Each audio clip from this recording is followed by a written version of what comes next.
I'm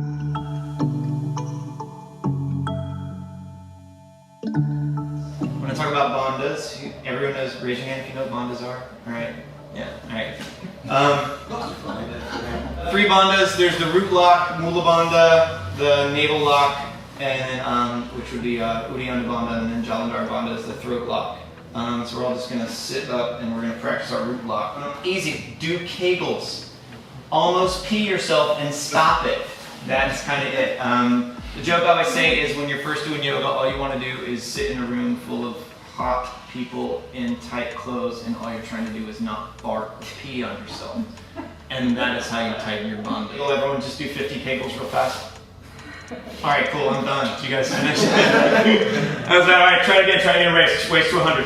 Done. Alright, so Uddiyana bandha is the lifter, right? So that's right below the navel. Imagine someone pokes you, or you are in that yoga class and your mula bandha wasn't that tight and you did fart a little. You're going to suck in your stomach and tighten, and it's going to lift you up, right? And that's super important. That's going to get your low back engaged, right? So that's the navel lock. You also draw on the navel and you want the diaphragm to kind of lift up and open, right? So the diaphragm is lifting slightly. The next one is the throat lock. The throat lock, we're going to do what I call the reverse lick. So if you ever imagine someone with a big, exaggerated lick on a lollipop, they lift up. We are going to curl the tongue up to the roof of our mouth. And you're going to imagine the roof of your mouth, the bottom of your tongue is going to lift down. You're going to extend forward.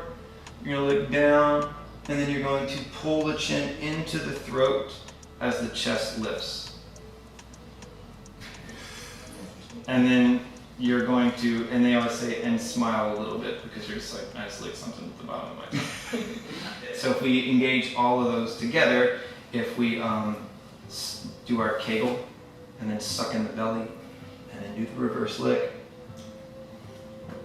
and if we were standing there in diapers in black and white, we would not look like all those people in those pictures.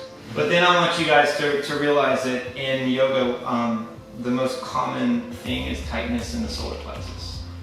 So I think what happens is when we walk into these classes and we think we're in a fitness class, so whenever we're engaging those muscles, we're on. Like I'm doing the shoot a ping pong ball out of my stuff. Okay, like that's what I'm doing. I'm gunning for it. I'm in the Philippines in World War II, right?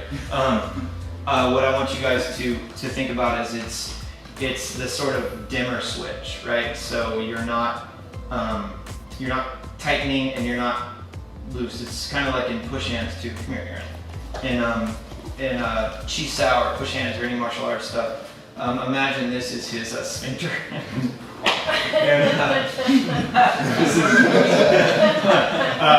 But what you sort of want to understand is we can move together, but if I zip away, he's fine, and but if I move, he's also soft. So he's not fighting against me, right? And he's not just totally loose, right?